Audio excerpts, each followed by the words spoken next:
Hi, this is Billy Van Zandt. You may remember me as the Rhaandarite Ensign in Star Trek the Motion Picture, and you are listening to Trek Untold.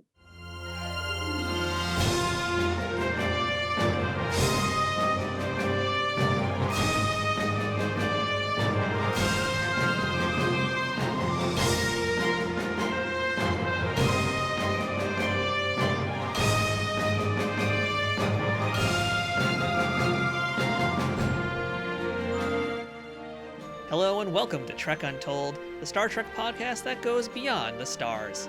I'm your host, Matthew Kaplowitz. One of the things that I enjoy learning about on this show is what happens to each week's guest after their time on Star Trek. And in the case of many character actors we've spoken to, it's not always more performing. We've spoken with Licia Naff, who went into journalism, Caitlin Hopkins, who went into teaching and directing college and high school students, Juliana Donald, who went into jewelry, and others who left Hollywood just to pursue completely new and different interests. In the case of this week's guest, acting was the original plan, but their other talents took over and led them down a very different career path. Today we're speaking with Billy Van Zandt, who you may remember from Star Trek the Motion Picture as the Rhaandarite seen on the bridge and in some other scenes through the first act of the film. If you don't know who I'm talking about, look up that alien and yeah, you'll have a hard time not seeing him again, that's for sure.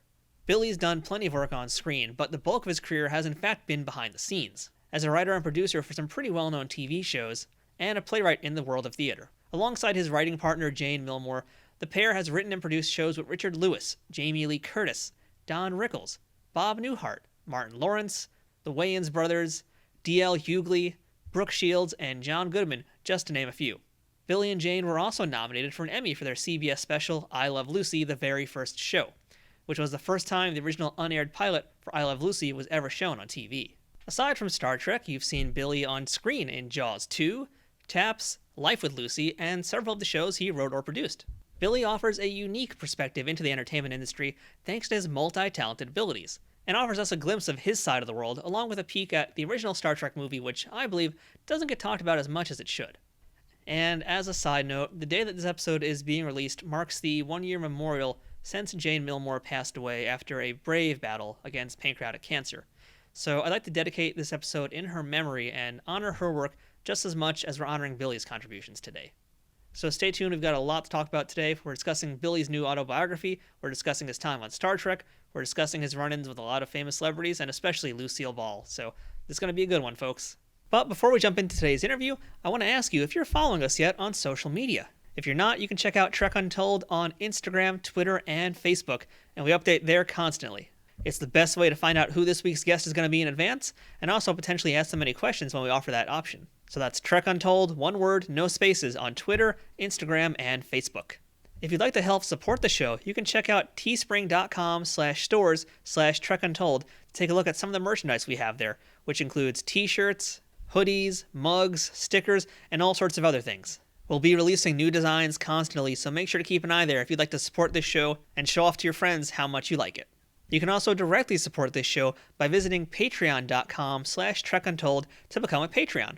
But most important of all, please make sure to subscribe to this podcast, and if you're listening to it on iTunes, Spotify, Google, or any other audio forms, make sure to leave a review and a rating and drop some stars if you can. And if you're watching the YouTube version, please don't forget to subscribe to Nerd News Today, the channel that you're watching this on, and give the video a thumbs up. And of course, while you're at it, feel free to comment there and let me know what you think of this week's guest. Subscribing, leaving ratings, leaving comments are all some of the most important things you can do to help this podcast continue to grow and ensure that more people find out about this show. And if you're already following us or supporting us on Patreon or have bought some merch, a big thank you for doing that, or offering your support in whatever way that you can. Thank you for the help. There's a lot of Star Trek podcasts out there, and I'm very grateful that you've chosen to listen to this one today. I'd also like to make a quick shout out to our sponsor at Triple Fiction Productions, who makes some amazing 3D printed Star Trek inspired dioramas and props for both Star Trek action figures and Star Trek fans in person. Whether you're a cosplayer or a toy collector, there's plenty of stuff to check out from Triple Fiction Productions, but you're going to hear a little bit more about them later on. Now, without further ado, let's beam up today's guest. Computer, access interview file. And welcome back to Trek Untold, and we're now joined by actor, writer, producer, one-time Star Trek alien, and Lucille Ball expert, Mr. Billy Van Zandt. Billy, how are you today? I'm very good. Thanks for having me. So, Billy, you've got a book that just came out fairly recently, which is your autobiography called Get in the Car, Jane. And we're going to spend a little bit of time later talking about some stories in that book throughout this interview. But first, I'd like to ask you our signature leading question on Trek Untold, and that is, what is your earliest memory of Star Trek? My earliest memory of Star Trek is fighting with my brother over the TV set. We went back and forth between Star Trek and Lucy. They were on at the same time in New York. So we would alternate weeks, and if God forbid somebody, got in the way, we'd fight. We just fight a lot. So, having read your book, I know that you grew up in New Jersey, but can you tell us a little bit more about exactly where you were from, who your parents were, and what little Billy wanted to be when he grew up? Okay, I am from Middletown, New Jersey. Um, I grew up in a middle class family, typical split level houses, a track thing, and my father was an ex-marine who was an engineer. My mother she ran a doctor's office, and we had nobody in show business in our family at all. Somehow my brother ended up a musician, I ended up writing and acting, and my sister's a writer. So the three of us grew up there, and uh, stayed in that house forever. We were my kids actually were the first Van Zandts not born in New Jersey since 1684. So I felt a little guilty about that coming out to California. I tried to shove Adrian on a plane at the last minute so my kids would be born back there, but it didn't work out. But I started out in community theater as an actor, because I had no idea how to break into the business. I knew I wanted to perform. I knew I wanted to, do comedy. And Lucille Ball and I Love Lucy was the catalyst that got me into it all. I wanted to do that kind of comedy, real broad stuff that was perfectly believable, not just stupid broad stuff. And I studied her timing, and I studied the scripts that the writers of her shows wrote, and they sort of taught me how to write, and she taught me how to be funny. And from there, I ended up community theater got me a manager in New York, and the manager got me, all the usual auditions. And Jaws 2 was my first movie, and everything took off from there. We'll definitely come back to Jaws 2 in a few moments because I have got a lot of questions about Jaws 2. But I did want to ask also before we get too far ahead. I believe high school is also when you met your writing partner, Jane Milmore, correct? Yes, we were from different high schools. I was from Middletown High School, and she was from Keensburg High School. And there was a local theater in Rumson, New Jersey, called the Barn, and they held yearly competitions between high school theater companies, basically. And Jane and I met down there in a competition, and the producer of the theater ended up putting Jane and me into a Neil Simon comedy the following summer, and that's where we really got to know each other, and we started dating, and we did Neil Simon's Star Spangled Girl for about 3 years. If there was a This is the height of dinner theater around the country, so if there was an empty space in any restaurant, they would shove a stage in it, and you'd come into a show, and we did that for about 3 years. And then Jaws 2 took me, that was my first movie. That took us out to California, and then we'd go back and forth. We'd write plays for New Jersey, New York, and come out to LA and do our acting, and then turned it into TV writing. By the time you made it into college, you were actually already teaching, which you just mentioned here. And granted, your students were a bit young, but can you talk to us about your beginnings in teaching? I was always writing, and I ran a children's theater company.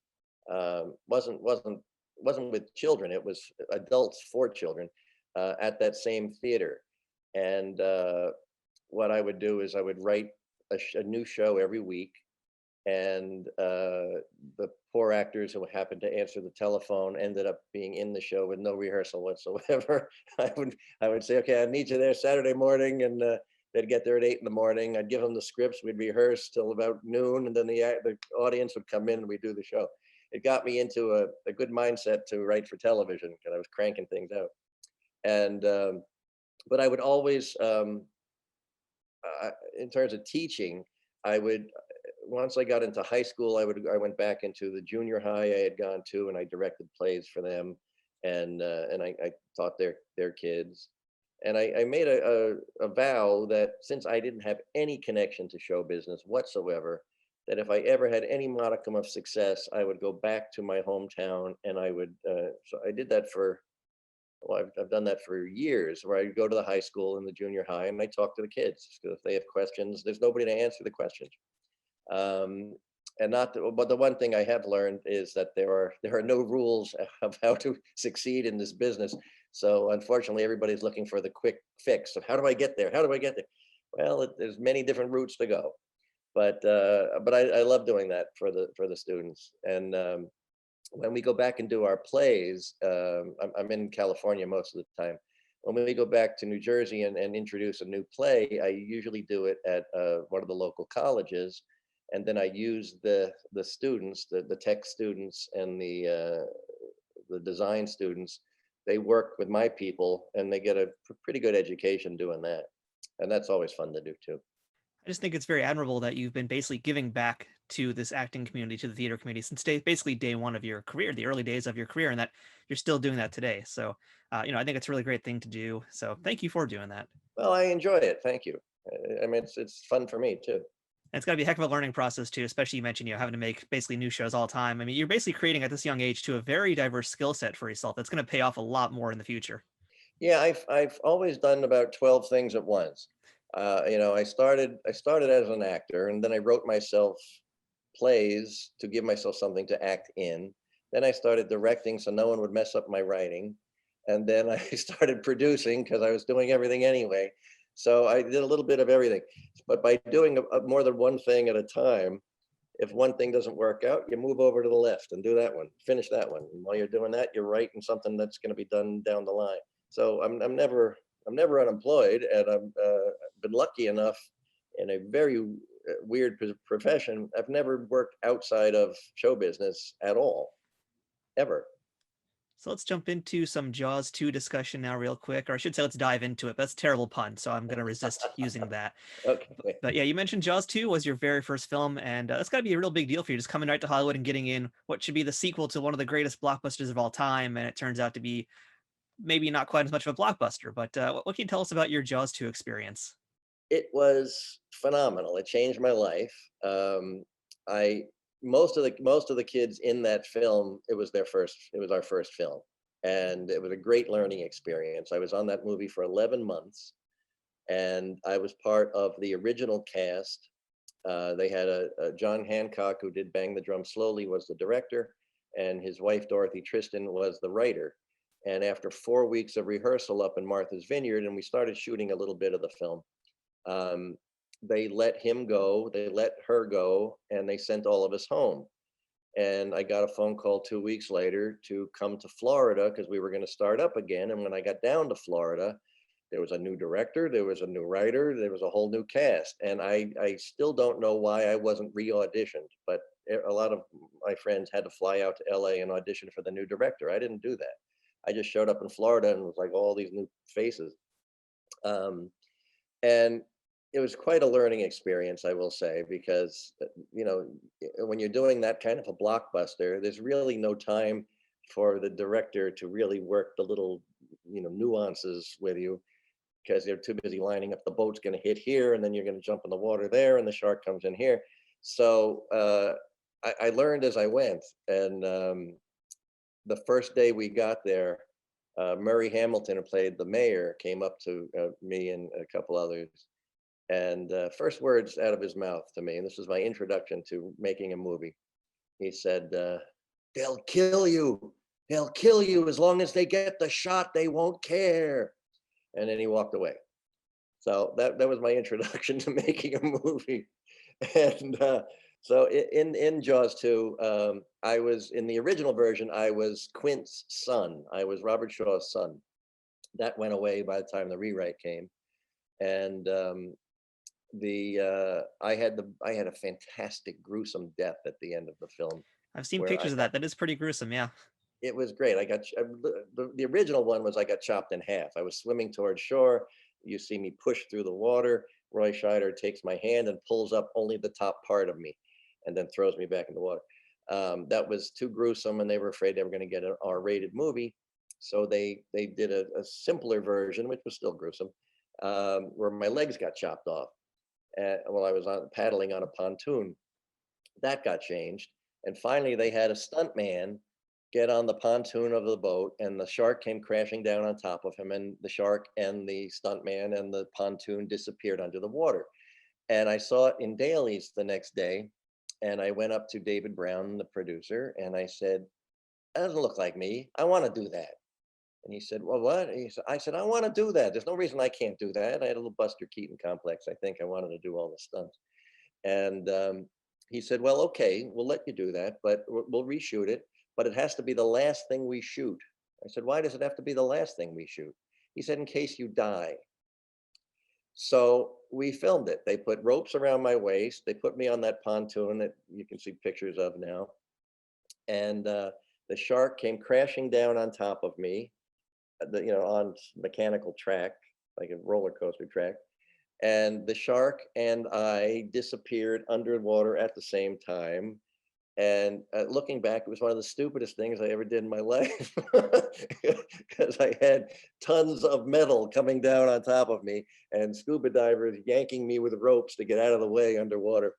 Uh, and then I didn't know until I saw the movie If I Lived or Died. They shot me swimming up the last thing we shot was out in California, and they shot me swimming up on the shore and hugging the rocks and, thank you, thank you, thank you. And I didn't know which they were going to use till we went to see the film. But it was before the Star Wars movies came out, it was the highest grossing sequel of all time for a short period of time. And it's not the first Jaws, let's be honest, but it's a pretty good sequel, I thought. And considering the audience doesn't know what goes into the making of a film, they just want to see a good film. But when you know the backstory of the director, who normally you get a year to prepare a movie, he had 2 weeks. The writer, Carl Gottlieb, from the first Jaws, also the second Jaws, he came in and rewrote the movie as we went. The night before we'd shoot a scene, he'd be writing it in his hotel room, and then we'd show up and do it.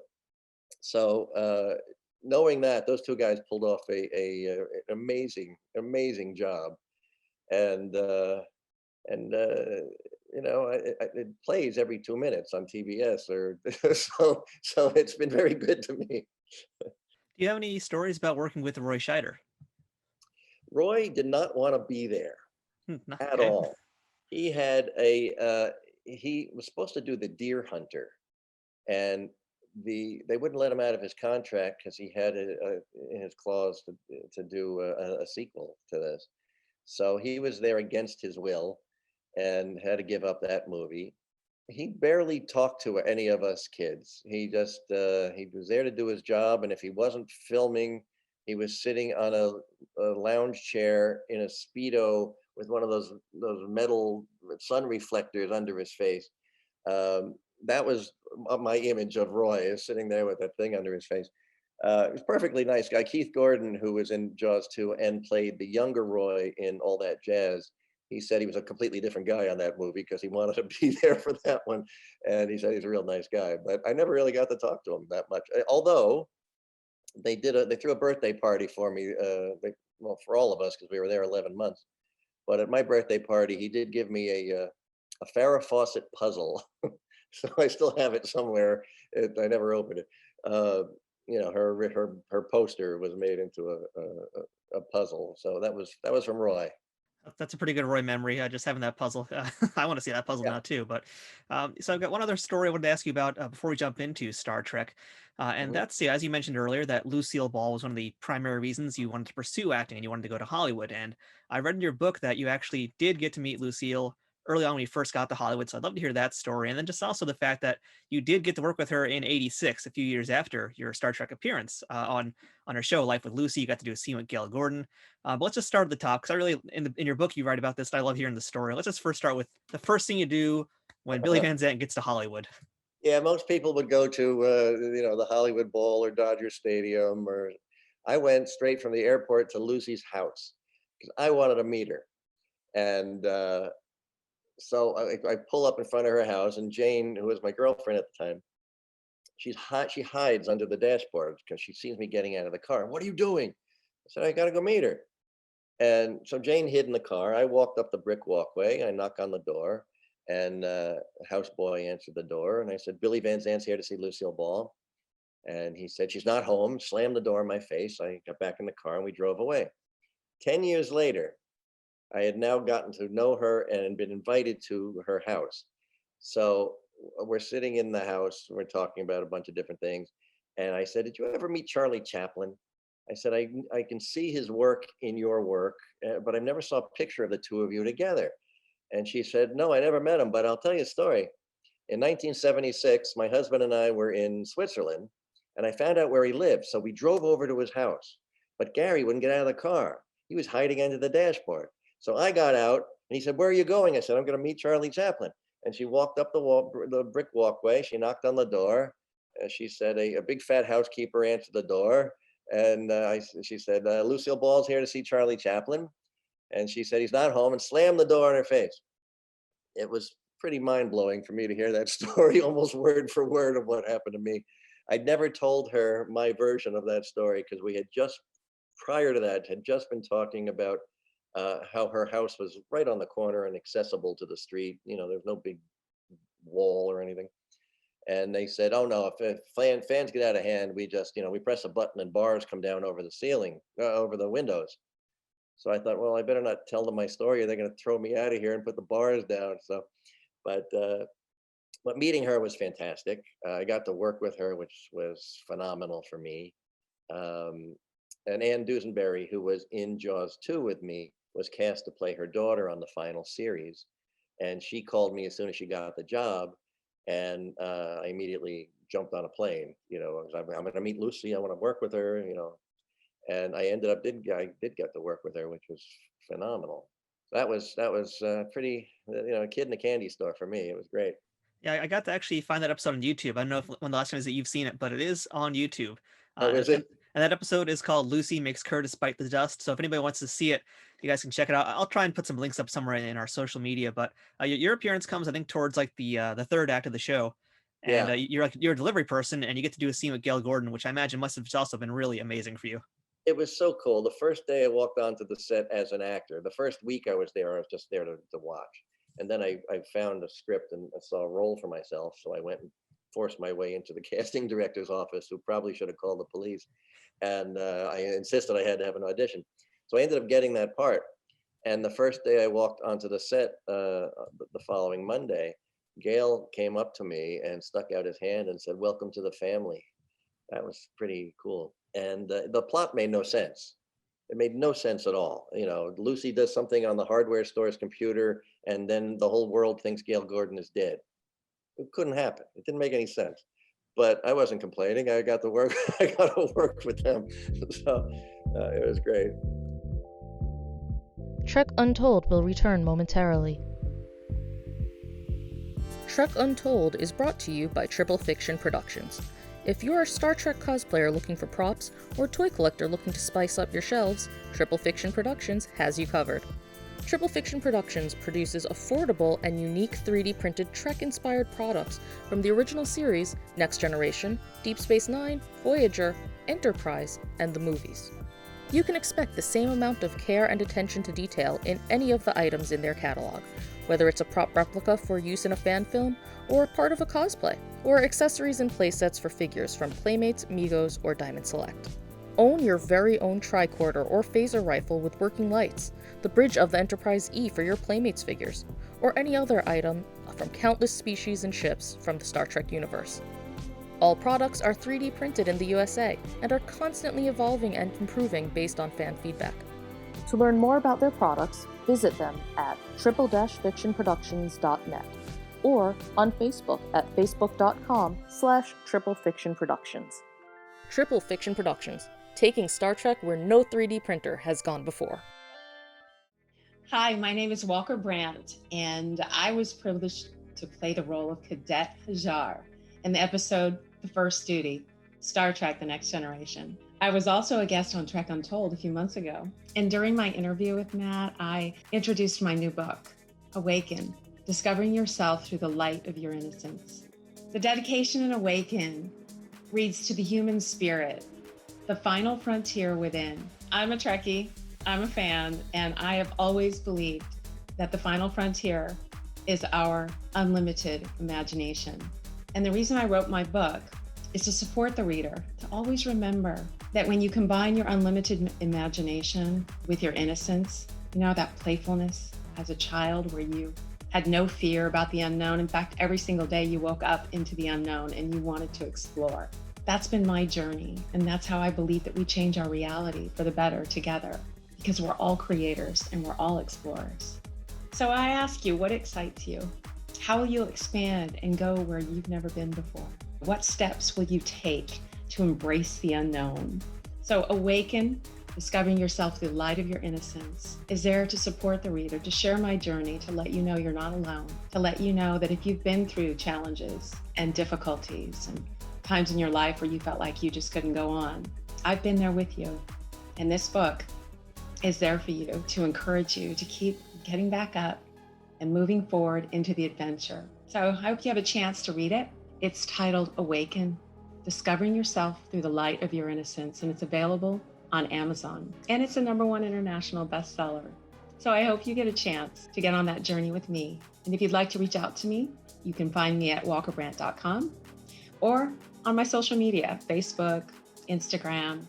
Thanks so much, and I hope we get a chance to connect. We now return to Trek Untold.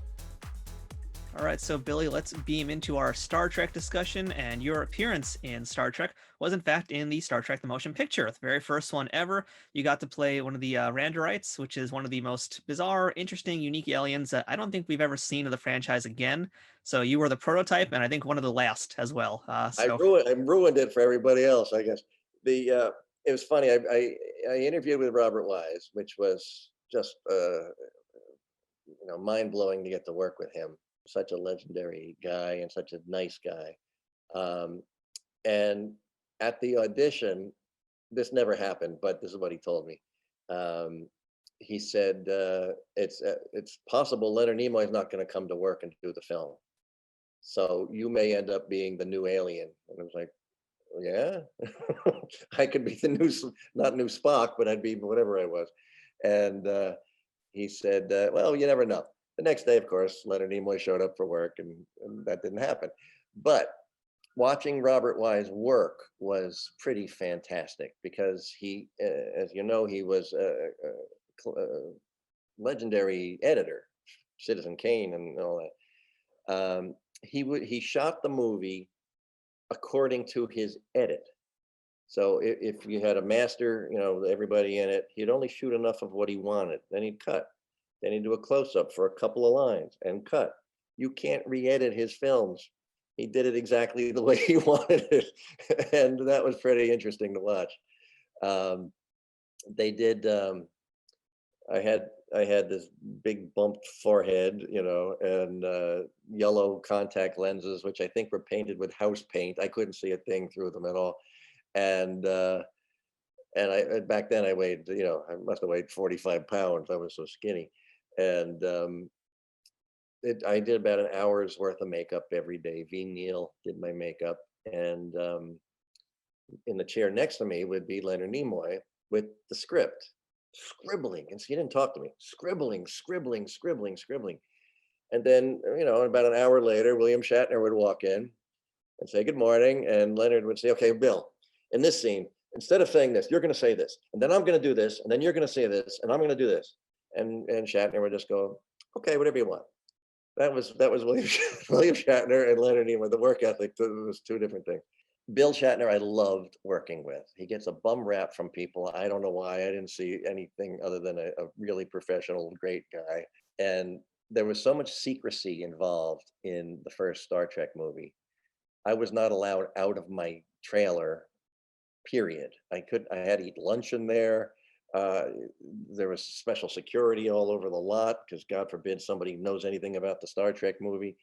And so I snuck my girlfriend, she was in my dressing room, and I snuck her onto the set one day. And I said, you got to hide in the back or they're going to, something. So I put her behind cables and boxes and all this stuff so she could see a little bit of what we were doing. And we started shooting a scene. And all of a sudden, Bill Shatner, wait, stop. And he cut the scene. And I thought, oh God, I'm going to get fired. And he pointed back to Jane and he said, you, come here, come here. And Jane came forward. He said, you can't see from back there. Somebody get her a chair. And he put the chair right next to the camera and she had a full view of everything we were doing. I loved Bill Shatner. He was fantastic. Michelle was great. I loved her. We switched dressing rooms because her original one was a little too close to the studio's men's room, and she was just like, Billy, would you? I said, no, of course not. And what surprised me was all her lines were pasted on the screen of her station, and she was just pretty smart. And she just And the first day I got there, because Ralph Byers, Iva Lane, Ralph Brannon, and one other, the 4 or 5 of us were the ensemble on the bridge. So we did 4 months doing that. So I wanted to be, I know you Trekkies know your ship, and I wanted to be good. So I went to George and said, George, I want to make sure I'm good at this. So, when I'm looking at the screen and which buttons am I pressing? He went, I don't know. I just bang the keys like this. I said, oh, okay. So I just banged the screen like that. DeForest Kelley, I loved him. And I guess his father had been a Baptist preacher. I grew up in an American Baptist church, and Ralph Byers also in a Baptist church. So one day the 3 of us just started singing Baptist hymns, and I couldn't remember how I remembered any of them, but that was fun. He was a great guy. Really liked him. And who am I forgetting? Walter was great, really great, really friendly. It felt like, and I guess it was for everybody, it was whatever had gone on in the past didn't matter. It was one big happy family as far as I saw when we were shooting the thing. And Gene Roddenberry, I just loved him. I got frustrated because I'm in the background pressing buttons, and I had a couple lines that I think they all got cut out except for the director cut.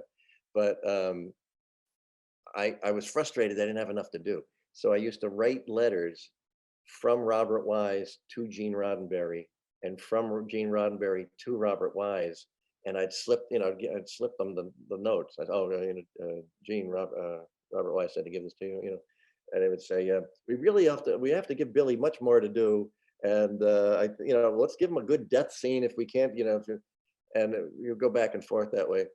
And I eventually got caught because I wrote something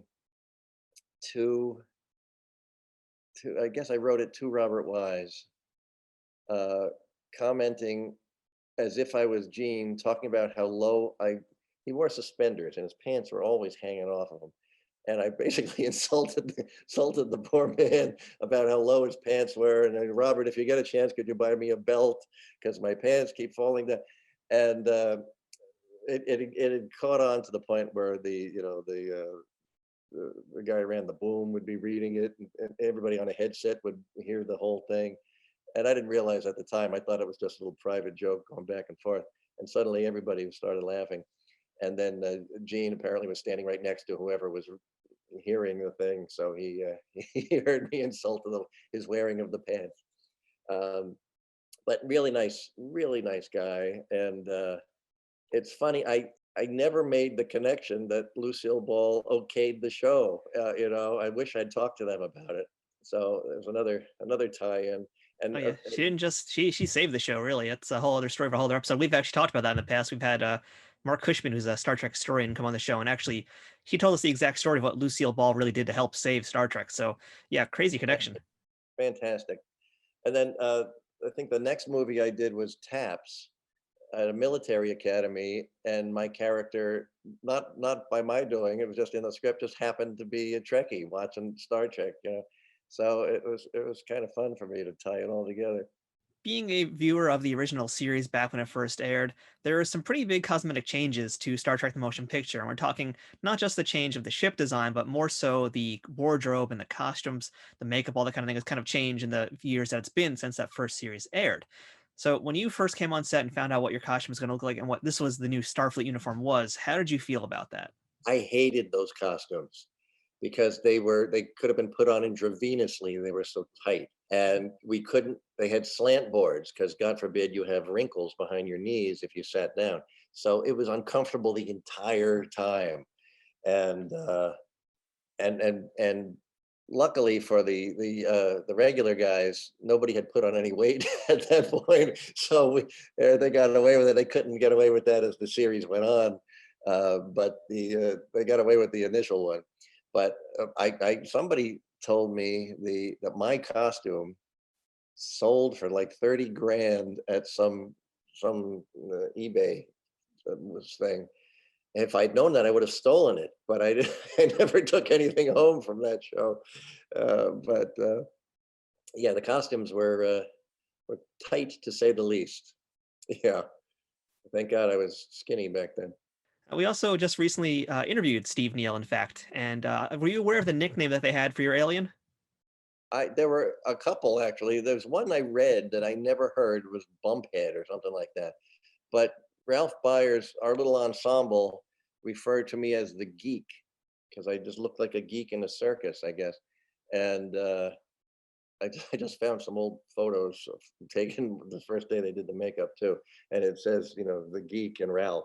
The funny thing about the photographs, I don't own any good photographs of my character. I know they exist because they're on a puzzle I have in the back somewhere.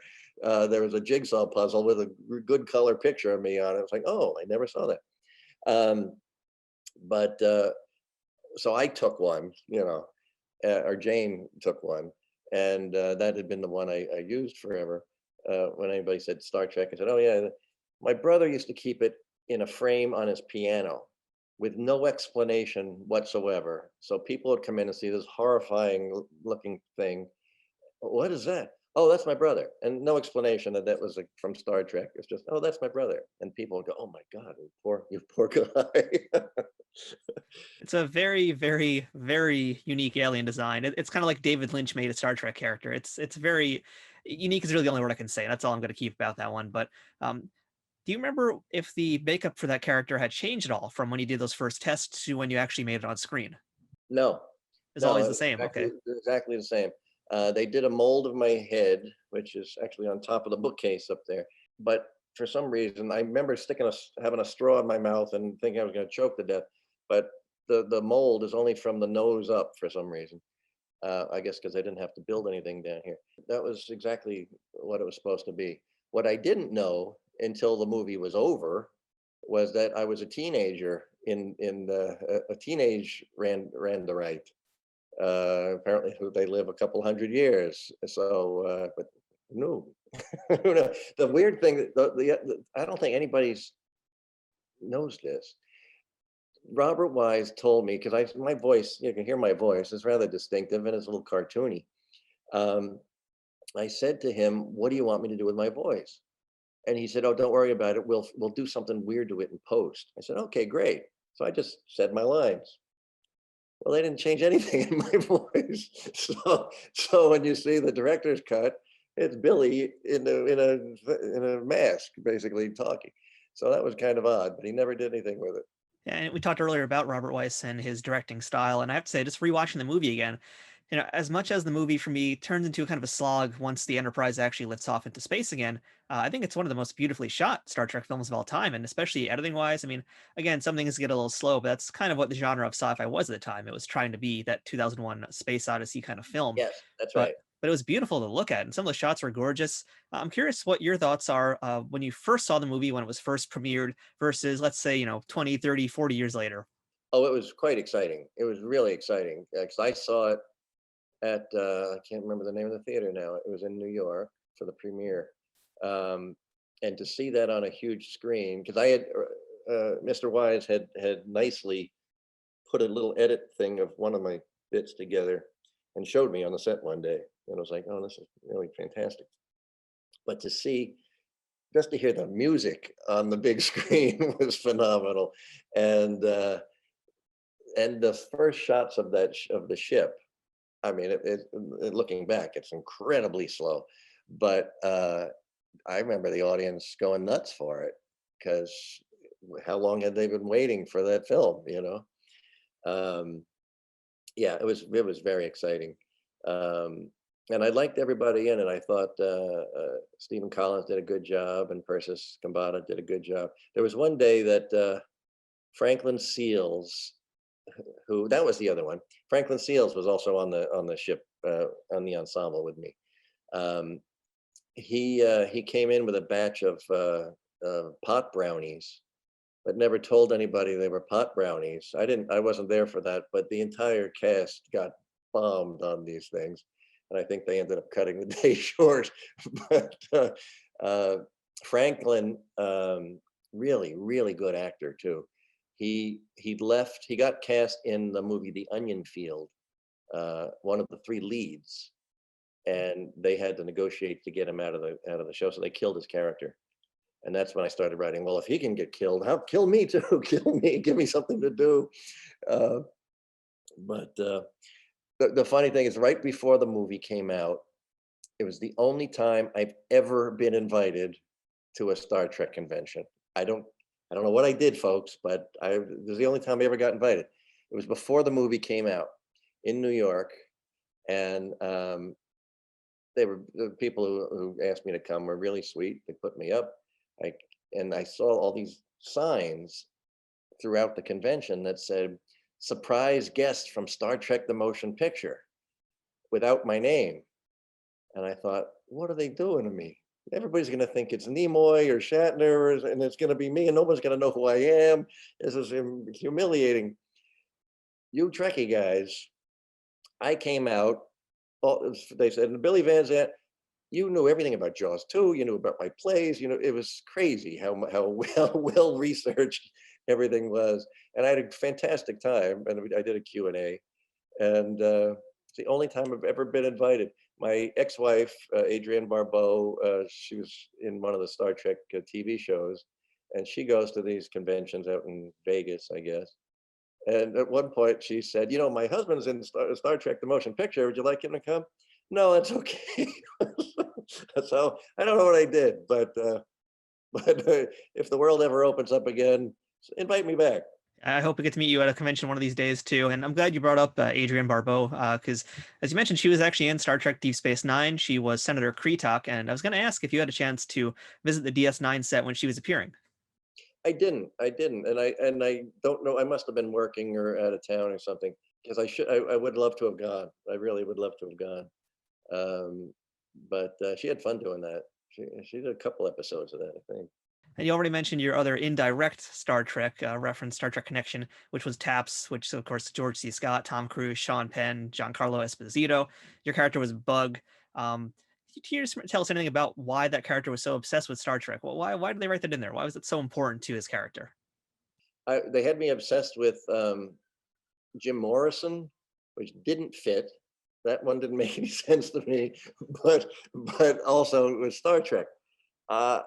Well, I was the techie, I was the radio guy, so it made perfect sense for him to be a Trekkie. It was really funny, because I don't think most of the guys knew I had been in the film, and I told them afterwards. They thought it was. Did they do that? Did they write it in that way on purpose? I said, that got me, but yeah, that was pretty fun. The funny thing about that movie to me was it was TAPS starring George C. Scott and Timothy Hutton. Well, now it's not that. Now it's TAPS starring Sean Penn and Tom Cruise. And Giancarlo I still run into now and then. He actually just worked with Adrienne on the Creepshow TV show.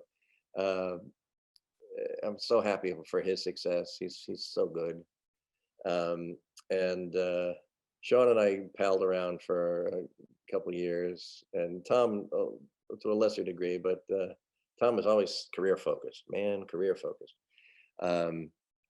And in fact, the first time Tom came out to California, Sean lived here, and I was going back and forth. But the first time Tom flew out to California, Sean and I picked him up at the airport, and took him straight to Lucy's house, because Sean always thought because I was always driving by going, maybe she's going to walk out the front door. Well, she never came out the front door. The garage was in the back. Anyway, so Tom didn't know what we were doing, why we were doing it. Sean thought it was hilariously funny because it was so weird. And I was trying to meet Lucille Ball. So at one point, Lucy, if you looked outside your window, you would have seen Sean and Tom and me parked on the curb waiting for you to come out. So yeah, I stalked Lucy for a little while. Yeah, but the three of us, we kept in touch. I haven't talked to either one in a while, but when Sean got married to Madonna, I went to that wedding, and I had just put together a film that he was in called At Close Range with Christopher Walken. Great film, I thought. But somebody had sent me the script to get it to my brother, who was in Bruce Springsteen's band, because they wanted to get Bruce to approve music to try and get the film made, all this stuff. And I don't do those kind of things. I don't take advantage of friends. So they got me the script. I read it, and I went, this is a phenomenal script. And I was friends with Sean. I said, you have to option this thing. You have to star in this. And he read it and he flipped for it. And he said, all right, I'm gonna option this. I'm gonna produce it. I'm gonna be the lead, and you're gonna play this other small role. I said, fantastic. So about 6 months go by, and I get a phone call from the director saying that, I'm sorry, but you're too old for this role. Like, oh, okay. And I understand these things, and it's fine. So I'm at Sean and Madonna's wedding, and I'm talking to Tom Cruise, and this guy, older guy, comes up to talk to us, and I said, how do you know Sean? He said, oh, I was just in a film with him. I said, oh, really? What role did you play? And he mentions my role. And Tom looked at this guy who looked older than me, and he looked at me, and he knew I got screwed out of the film, and he starts laughing at me. So I thought, oh, I'll get even with you. So at the end of the night, Tom says, look, Billy, can you drive me to my car? I parked miles away and I took a cab because the paparazzi are all over me. They're just all over me. I said, yeah, sure. I said, here's what I'll do. I'll get my car from the valet. I'll signal to you. You come in, jump in my car. I'll take you to your car. Paparazzi will never, see you. He said, fantastic. So I got my car from the valet. I signaled to Tom. He came out, and I took off, and I left him there, surrounded by all these photographers, and they're snapping away at him. It was his worst nightmare. And he then jumped in. He jumped in Andy Warhol's car, and when they took him to his car. But I thought, all right, I got even with you at least. So I'd like to spend some time discussing some of your writing career as well, and that's very much the focus of your book, Get in the Car, Jane. And so, yeah, let's just start with one of my favorites, and that's Newhart. And that was one of your first big writing gigs as well. So just talk to us Yeah. about how you got on Newhart and what you learned during that experience. Newhart spoiled me for everything that came afterwards. My plays had taken off. I think we have 25 plays that have been produced, published, done all over the world. And after maybe 4 or 5 of those shows, no, probably more than that, we got a call to come out to LA because the Newhart staff was looking to hire playwrights. And they brought us in. Lucky for me, the 2 guys running the show were Mark Egan and Mark Solomon, who had studied and worked for Bob Carroll Jr. and Madeline Davis, who created and wrote I Love Lucy. So there was another connection. And so they worked in the same way that Bob and Madeline worked, hour-wise. You work from 9 to 5, that's it. Because I remember Madeline telling me way back that they worked from 9 to 5. And I said, why? And she said, if you can't do the job by 5 o'clock, you shouldn't be doing it. So that's the mindset, And Mark were also theater guys. So we had a lot of connections there. So they hired us, and we had the first 2 weeks of the job was simply sitting there watching 7 seasons of shows. To make sure we didn't duplicate any storylines, so we knew all the nuances of all the characters, and we can see, strengths and weaknesses of different actors, and it was an amazing learning experience. Bob Newhart one of the most lovely, giving, professional people you ever met. The whole set felt like a one big family, and there were never any egos. There was no. It was great, and it showed me right then immediately that the star of your show sets the tone for your show. And if you have the right star, it's a dream job. And if you have the wrong star, it is a nightmare. And you earn every dime you're making on it. But so we did that one season. Uh, the Newhart show originally was Bob and his wife own a bed and breakfast in Vermont, and it was a really simple little show that Barry Kemp, who also did Coach, it was his show originally. By the time our season, I think we were seventh season. By the time we came in, the show had gotten broader and broader and broader, and it suddenly had turned into Green Acres, which was great for me because I loved Green Acres. So it was very surreal. We had a lot of bizarre things with Larry, Darrell, and Darrell. Suddenly they're concert pianists, and Johnny Carson's paying their gas bill. It was just a strange, strange season, but it was really fun. I'm still friends with Julia Duffy, Peter Scolari, and Julia called me up after my book came out, and she said it brought back so many memories, and that Bob loved it too. And it's like, oh, this is cool.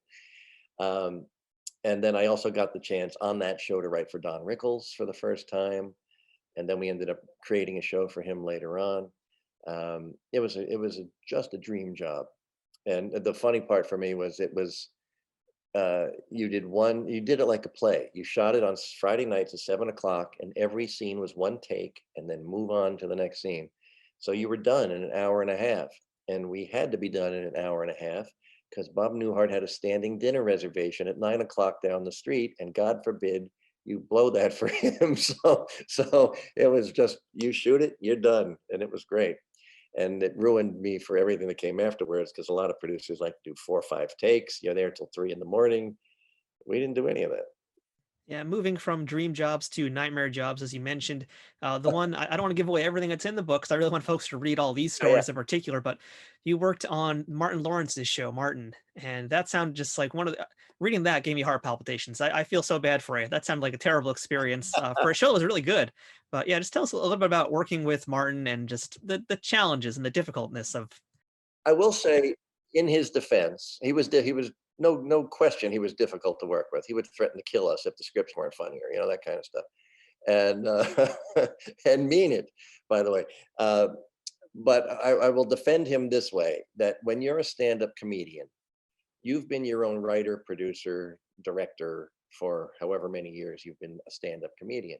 Then you come to do a sitcom. You have people like me going, I know you've been doing this for years, but now I'm in charge. I'm going to tell you what's funny and what's not funny. I'm going to tell you what works and what doesn't work. And it's a very weird transition period of trust that you have to earn. We didn't get that far with Martin in terms of that trust, but we were hired because, for 2 reasons. One, they knew we wrote male female stuff because from our plays and all that. But we originally were asked to meet take a meeting for the Martin Lawrence project. Well, in California, Martin Lawrence is a series of galleries in all these malls. So I thought it was a gallery sitcom. I didn't know. And then finally they sent us the tape on Martin, and I saw him, and I thought, this is one of the funniest people I've ever seen. He was brilliantly funny. And what we did on that show had, to my knowledge, had not occurred prior to that. We were a combination of a sitcom, traditional sitcom, and a sketch show. So in the middle of all these things, he'd be playing his mother with a mustache, and and Shanae and all these people, and then you get back into the story. And what Martin would do, which was brilliant and chancy, he like Bob Newhart, one take and move on. And if you make a mistake, somebody covers and you keep going. You don't go back and do pickups. He would go off script anytime he felt like it, and he would start doing physical bits, and you just kept the camera on him.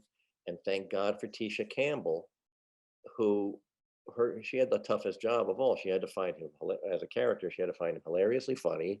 She had to find him sexy, and she had to somehow maneuver whatever he was improvising back into the script so you could finish the scene. So, and he reminded me a lot of Jerry Lewis in this way. Jerry Lewis would do a physical bit that should have lasted, 20 seconds, and he'd do it for 3 minutes. And you'd stop laughing, and then you start laughing again at the audacity of how long he was stretching this thing out. Martin worked the same exact way. It was really fun to watch. We also had a ton of catchphrases come out of that. And the one that I'm sorry, America, but "You Go Girl" started with that show purely as a mistake. Martin, in the middle of taping, he blew his line. And rather than stop, he just finished the sentence with "You go, girl." And we laughed at him because he was so sweet about what he was doing. And we thought, oh, that's going back in the script. So we kept putting it in. And then we won a People's Choice Award a couple months later. And it hadn't quite caught on yet, I guess. And somebody in the audience, Whoopi Goldberg, was presenting, and somebody yelled, "You go, girl." And she thought she was being heckled because it hadn't caught on. Now then it's, on cover of Time and Newsweek, and everybody uses that expression. But that was all Martin, and it was a mistake. It was a mistake. So we have Martin Lawrence to thank for one of the most empowering phrases in all of feminism, basically. Yeah, that's right. That's right. Who knew? Who knew? So aside from Martin, you've worked with the Wayans brothers, you've worked with Andrew Dice Clay, Richard Lewis, Don Rickles, you mentioned before, many, many, many others. And I just mentioned that, having read the book, that Martin Lawrence, it was definitely one of the more challenging ones. But who would you say was ultimately the most controlling star you had to work for? And who was the one that would trust you the most to actually let you do your job? Most controlling was Martin, without question. Easy answer there, yeah. Yeah, I didn't have to think twice about that one. The easiest was probably Don Rickles. He came to us when we first were going to do the show. Richard Lewis asked us to write the show. We had worked for him on Anything But Love with Jamie Lee Curtis. And Don came to us and he said, "Don't do to me what they did on CPO Sharkey," which was an earlier show of his. And I said, "What did they do?"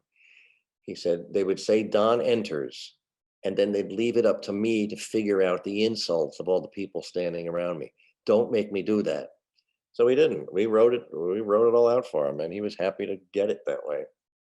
And we, unfortunately for that show, and it was a really good show, it came out at the beginning of the height of political correctness. So that's Don's entire act, and so we didn't last too long. The audiences loved us. The critics hated us. I have a stack of 2 inches thick of just insulting reviews that we got on that show. The LA Times said Jane and I should be beaten with wire hangers for writing the show. But Don was quite easy. Let me think through. The Wayans brothers were challenging, mostly because of the time element.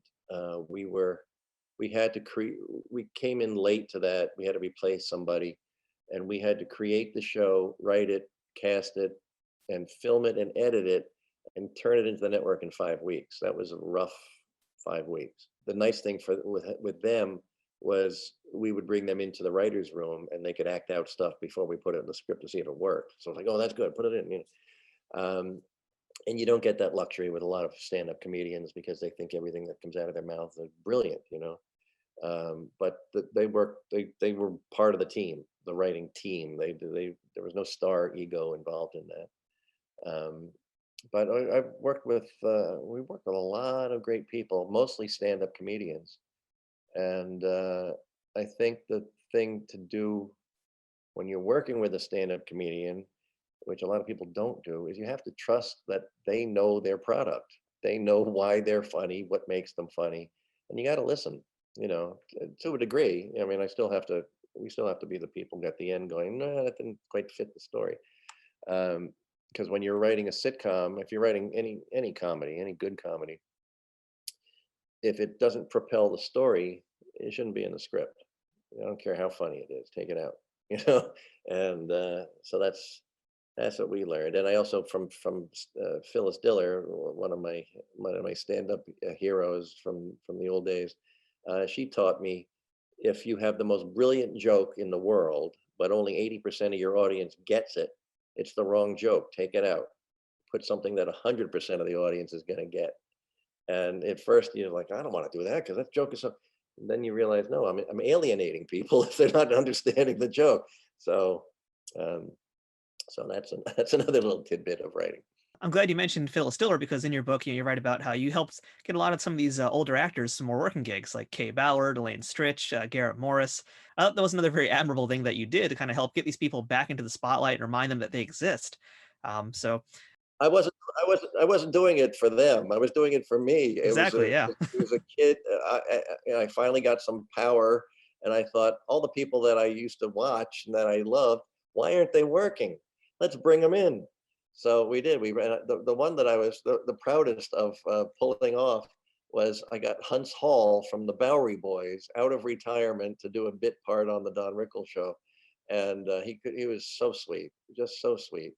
And I remember at the table reading, the network immediately came to us and said, "You got to fire him." I said, "What do you mean I got to fire him? Well, he's too old. He's never going to be able to memorize this." I said, the guy's been around a while. Would you just give him a second?" By the end of the week, they had asked him to be in 3 different pilots because he was so good. So, in addition to writing TV shows and, of course, your acting career too, you've also got a very extensive career of writing plays, which we've alluded to throughout this interview.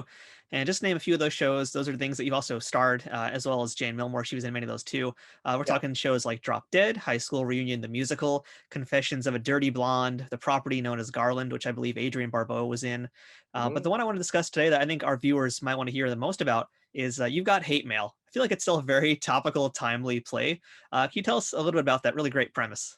It is topical to the point where it is now done all over the world, which blows my mind because the premise translates in every language.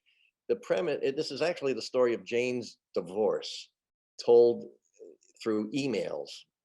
The premise is a husband, played by me, is cheating on his wife, played by Jane, and he writes a dirty email to his girlfriend and accidentally sends it to his wife. And then the marriage starts to disintegrate. And we did the whole thing with 5 laptop computers. And then as the years went on, we did it with iPads and telephones and all that stuff. It was 5 people sitting at 5 laptop computers telling the story of a divorce told through emails. And the fun part of that was the scripts were on the laptop. So even if you had the show memorized, you could bring in guest stars to play this role for a night because the script's right there. So we had Richard Kind come in and Caroline Aaron from Mrs. Maisel and Jeff Keller, who was Phantom of the Opera on Broadway. All these people came in to do our show for one-time bits. And because the premise is, how many times have you hit the word send on something that you shouldn't have sent to the wrong person, a draft that was too mean, all these things. But it's translated all over the world. It won the best play in Mexico, which is a pretty big country. And I went down to see that, which was a ball in Mexico City. And it was starring all these Mexican soap opera actors. And I didn't know who anybody was, but the audience was going crazy for all these people. And I was like, okay, great. And then it's done right now. It's being done on Zoom in Hungary because they've been doing the show over there for 5 years. And Poland, they do that a lot. It's all over the place. And when we originally wrote these plays, they were for us. We published them as a lark.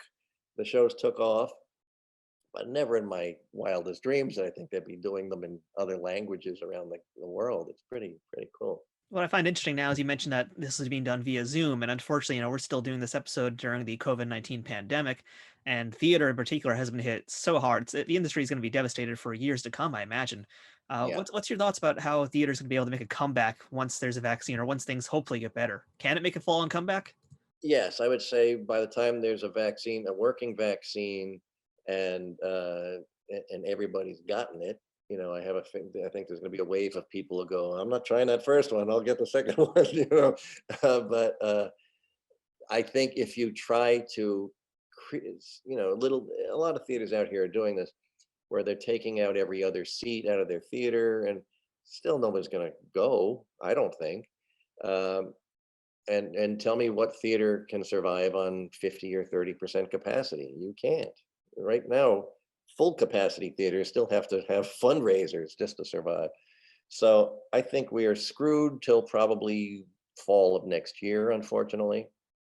Um, yeah, I had stuff all over the world and everything shut down immediately. It's like, wow, that's pretty eye-opening.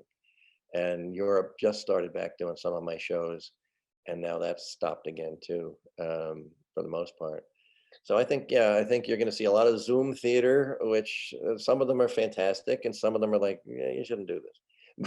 But and then there's a lot of taped shows that you can, Broadway shows on Broadway.com and stuff that show full shows, and it's like it's a good time to catch up on some things you haven't seen. But I think we're pretty much screwed till till fall of next year. Same for music. I would love to be able to go to a concert again. Um, and But TV is back. TV it adds 2 hours to your workday with all the take your temperature, take your test, do the thing. But out here, it's starting up pretty well. So I think we got that part of the industry and film. I think we're going to be okay. It's just the live stuff that and they're more important things to worry about right now. But yeah, it's going to be a while. And we should add that we're recording this interview right now. It's November 2020, so we're talking about fall 2021, maybe fall 2022. Which one do you think it's going to be? It'll be 21 or 22? 21. 21. Okay, yeah. So it's still going to be a long way still. I mean, it's basically been over a year that theaters in New York have been shut down, and that's rough. It's real rough. Yeah, I mean, I can make a living writing, but there are a lot of actor friends who are in New York who make their living on Broadway. They're just screwed right now, just screwed. So yeah. Anyway, on that happy note. Yeah, so on that happy note. And so I do want to add also that we're posting this on February 4th, 2021, and that's also the 1 year passing of your writing partner, Jane Milmore, who we've mentioned a lot throughout this episode here. I'm just, can you share with us one of your favorite stories about Jane? I know you've got so many, but is there one that just kind of stands out in particular that our audience in particular might enjoy hearing? Oh, let me see. Trying to think if there's any Star Trek related stories from Jane. I will say I was happily shocked that when I first met her, she was as much a fan as I am. She used to watch all the episodes with me too. Jane was and remains such a part of my life. I don't see that ever changing. I still talk to her, and we still have half finished projects left and right because we do so much stuff. Never thought she was going to pass away. She got pancreatic cancer out of the blue. No symptoms, just turned yellow one day, and they said, surprise, you have this. And she fought it for 15 months. She was a tough little thing. She and all of us, we thought it's got to be a misdiagnosis. It's whatever it is, because she had so much drive, so much energy. She saw the world through the eyes of a child sometimes, which was so refreshing and so optimistic. And it's just a cruel crime that she's gone, to the point where we all thought she was going to keep going. She insisted we work 2-3 days a week the entire time she was sick, because once this illness is out of the way, then we got to get back and finish this and do that. She had as much drive as I do. And I'm trying to think of a funny story. I can't think of any funny stories because I'm still grieving a year later. So, but I'll get back to you on that. But I'll throw something your way, in fact, since you guys are writing partners. There's a lot of pros and cons to being writing partners. So is there any stories about you two just having basically some kind of clash or something really silly ultimately? oh, all the time, all the time. People used to say that how do Billy and Jane write? They just fight until they have a finished script. And in fact, when I was putting this book together, Jane, she was around long enough to read the whole book. She edited a couple things, picked the pictures for the book, And at one point she said, "I didn't throw a teapot at you. I threw a vacuum cleaner at you." I said, "Oh, change that. That's going back in the book." Jane had the talent. Anytime I'm being funny, it's well thought out. Crafting the joke, crafting the story, or the bit, whatever it is. Jane was always off the top of her head, the funniest person in the room. But you ask her what she said, and she had no idea. Okay, oh, that was good. Repeat that back. What did I say? So my job through the 46 years we were together was to have a pen ready. And while we were thinking of things, the second she'd say something, I'd scribble it down. And then, because if I read it back to her, she'd try and fine tune what she had already done. And the first one was the right one. And very strong. She was one of the few, when we started, very few female showrunners in sitcoms, and brilliant at it. She took care of every costume and hair and makeup that we had on the show. She would handle all the difficult stuff for me because I don't like talking to the network people, studio people, and getting their notes. I hate it. So Jane would be the one fighting off people while we're trying to keep control of our shows, to the point where I think some people thought, "Gee, she's a bitch," and they didn't realize I was the one going, "Jane, you tell them this, you tell them this," and she would just go take care of it. So, but it wasn't Jane, folks; it was me. And she handled the lane stretch, which was no easy task. She handled Martin, which was no easy task. There was one time he was bitching about there were too many white people at this meeting, and he, go get up so all the black guys can sit down. And we said, "But there are no black guys at this meeting right now." "Well, go get them." It's like, okay, so we called to the writer's room and said, "Could you send down 4 black guys? We need to," and it was ridiculous. But anyway, so while all that's going on, Jane turned to Martin and went, "I'm the only woman here, and nobody seems to have a problem with that." And that shut him up. That shut him up. So that's Jane. She's left behind quite a legacy of just some amazing work. And really, she was a pioneer, as you mentioned, one of the first women showrunners in the industry. So it's a pretty big thing. What would you say is the play that you wrote that with her that you're most proud of, that you think most represents you personally and her personally? Whoa. Our first play was Love, Sex, and the IRS. That's done all over the world. Great title. And that was us at our most innocent, I would say. For Jane, there's a musical we wrote called Merrily We Dance and Sing, subtitled The Naughty Boy, which is about a bad company of community theater actors putting on an operetta, while there's an escaped lunatic from an escaped murderer somewhere loose in the theater, and he would come in, run through the audience, and end up in the show on stage. It was a crazy show. Jane was so brilliant in that, and that one I think is probably her best. Or I will say Drop Dead, where she played the girlfriend of the producer, and he made her the star of the play within the play, and she's pretty funny. There's clips of that. There's clips of both of those shows on YouTube somewhere. Those are the two I think she's the best in. And writing wise, I think You've Got Hate Mail, probably one of our best. And Night at the Nutcracker, which was a Marx Brother tribute that we wrote, and that came about because I was sitting there watching A Night at the Opera with my kids going, "I wish I'd written for these guys."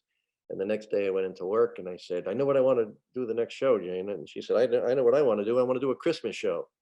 I said, "Well, I want to do a Marx Brothers show." She said, "A Night at the Nutcracker."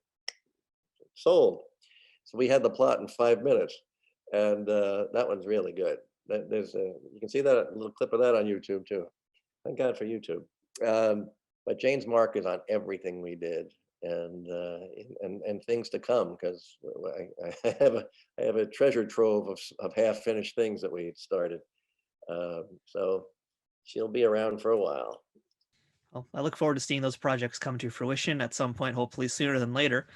But for people in our audience today who are listening or watching and are looking to become writers, whether it be TV or film, what is something you could say to kind of help them learn how to make the most effective script or screenplay? It has to be something you're passionate about. Don't write to please other people, only write to please yourself. And I don't believe in writer's block. I think that's just a waste of time. I think it's the easiest thing to do is rewrite. So get it on paper, even if it's atrocious, because then you look at it and go, oh no, that's wrong. I can fix that. No, that's wrong too. I'll fix that. That's pretty good. I'll keep that. That's one. Two is there are no rules to how this works in show business. You know, you can make a movie on your phone, so go do that. There's no real straight avenue to success in this business. A lot of it has to do with people you know, and a lot of it has to do with luck. But you have to have talent in the first place, and the only way you nurture that is by doing it more and more and more. When you're first starting out, the first scripts you write you think are brilliant, then you look at them 10 years later and go, oh my God, that's horrible. There isn't one of our shows, even the successful ones, where I don't enjoy watching them because it's like, oh, I did that wrong. Oh, I could fix that. I should fix that. If you're going into sitcom writing, you have the only calling card you have as a writer in sitcoms is called a spec script. You write a script on speculation for free. And that has to be better than every script you've ever read in your life. It probably has to be better than any script you'll ever get hired to write, because people will only read you one time. And, you know, if you do a mediocre thing because you want to get it out fast and they read it and they go, eh, and you write a second one that's brilliant, you're going to send it to people and the producers are going to go, I read him already. I didn't like him. You know, so make sure it's perfect, and there's nothing wrong with sitting, finish your script, put it down, walk away from it for a good while, then go back and look at it again, and you'll find things that were glaring, that are glaringly wrong. But primarily, the take notes from everybody. Don't put them in the script, but listen to them. If 12 people are giving you different notes on page 12 because they think it'd be funnier if you do this, or this didn't make sense, it probably their notes could be wrong, but page 12 is where you got to look at the problem, you know. So that's a lot of stuff right in a little time period there, but write for yourself. The only people you really have to answer to is the audience. Some great information. And just on a similar note, what's something that you know today as a writer that you wish you knew back when you first started? Oh, the one I said earlier, if it doesn't propel the story, it's the wrong joke. You don't stop to be funny. The characters have to just have a through line. And so when we first started out, there were a couple of saying, why isn't the audience laughing at this? They're wrong. And then after a while you go, no, the audience is right. Take that out. But if it doesn't propel the story, it doesn't belong there. That's my short take on that. So, Billy, what are you working on these days? I know you've got the book that just came out. You could remind us again about that, and what other plays and shows you're working on, if you can tell us anything, that is. Yeah, the book is Get in the Car, Jane: Adventures in the TV Wasteland, and it's available at Amazon and Barnes and Noble. And I think they're selling autographed copies, hardcover copies, off my website, which is www.vanzantmilmore.com. And play-wise, we were touring before the world shut down. We were touring in our 25th play, which is the Boomer Boys musical, which is a lighthearted look at people of a certain age and the changes that men go through. And we were touring that for 2 years. And when the world comes back to whatever it's coming back to, we will be back out on the road doing that again. And you can find that on my website too. And hope to see you there. So, Billy, last question for you today. What is the best thing about being a part of the Star Trek universe? The best part of being part of the Star Trek universe is I'm in the company of phenomenal, talented people. Gene Roddenberry is a genius, and I'm thrilled to have known him and to have been part of it. Robert Wise, phenomenal. And Mr. Shatner and company, it was such an honor to be part of that. And they're also fantastic stories. The TV show, all the TV shows, I would say. The movies. I love the whole universe, and what a thrill to be a part of it. All right. Well, Billy, thank you so much for joining us here today. I've really enjoyed talking with you, and really, you made my job so easy today. You got these stories; they're so wonderful. And again, I'm urging people, if you liked hearing what Billy said today, really do check out the book. There's so many great stories we didn't even cover in there. But yeah, it's so great connecting with you, and I hope that one day when conventions in the world do open back up again, I could get that copy of that book autographed. You got it. Thanks so much. And that was our chat with Billy Van Zandt, who really had insight into the biz from a different lens than what we're used to seeing on this show. And of course, a lot of very good stories along with all those experiences. And once again, this episode was done in memory of the late Jane Milmore. So please consider making a donation to some of her favorite charitable organizations, including Clean Ocean Action, the American Red Cross, Holiday Express, Planned Parenthood, and the National Pancreatic Cancer Foundation. On today's episode, we spent a lot of time talking about Billy's appearance as the Rhaandarite, but there was in fact another Rhaandarite crewman with him, who was played by Steve Lance. Extra castings of Billy's forehead were used on Steve, who these days is known more for his work in the sound industry rather than acting. And hopefully one day we'll have a chance to speak with him about his time on Star Trek as well. During this interview, we mentioned Ve Neill today, not to be confused with Steve Neill, who made the actual prosthetics and who we interviewed recently on this show as well. But Ve is a 3-time Academy Award-winning makeup artist who won those Oscars from her work on Beetlejuice, Mrs. Doubtfire, and Ed Wood. She was nominated for a few other Oscars and a Saturn Award, and won a Daytime Emmy for her work on Pee-wee's Playhouse, as well as a Primetime Emmy for her work on The Stand. She's got more than just a few accolades under her belt, and if I spent all day listing those, well, we'd have a whole other show on our hands here. Ve has some other Star Trek connections, though. In fact, her very first job as a makeup artist was with William Shatner in Kingdom of the Spiders from 1977. She also worked on the A-Team for 3 years with Lieutenant Barclay himself, Dwight Schultz. And if you pay attention to the scene from Star Trek the Motion Picture where all the crew is being briefed by Captain Kirk, you might be able to spot her wearing one of those hideous tan uniforms in that group shot. And yes, add Ve to the list of folks who I would love to interview on this show too, and hopefully one day I will. So hey, if anybody out there knows how to get in contact with Ve Neill, just give me a shout. Thank you for listening to this week's episode of Trek Untold. If you aren't already, please make sure you're following us on Twitter, Facebook, and Instagram at Trek Untold. And if you'd like to watch the video version of this podcast when available, make sure to check out youtube.com/nerdnews today. And don't forget, you can also check out teespring.com/stores/Trek Untold. Check out all the Trek Untold merchandise we have, or consider supporting us on patreon.com/Trek Untold. Any contribution you can make helps keep this ship running at optimum power. But even just listening to the show and telling your friends about it does a pretty big thing for us too. So please leave a rating and review if you're listening to this in the audio form, or give the video on YouTube a thumbs up and sub to the channel. There's no wrong way to help Trek Untold out, so whether you're just dropping a review, giving us ratings, or if you're able to offer us any support monetarily, we thank you so much for doing that. And we also thank you for, again, choosing to listen to Trek Untold. Once again, thank you to our sponsor, Triple Fiction Productions. If you'd like to send us some feedback, suggest a guest, or ask to be booked as a guest on this show, or provide a sponsorship opportunity at Trek Untold, please email me at trekuntold@gmail.com. I'd love to hear from you and hear your thoughts on what you thought about this week's episode and our guest. I'm Matthew Kaplowitz. This has been Trek Untold, and until next time, fortune favors the bold.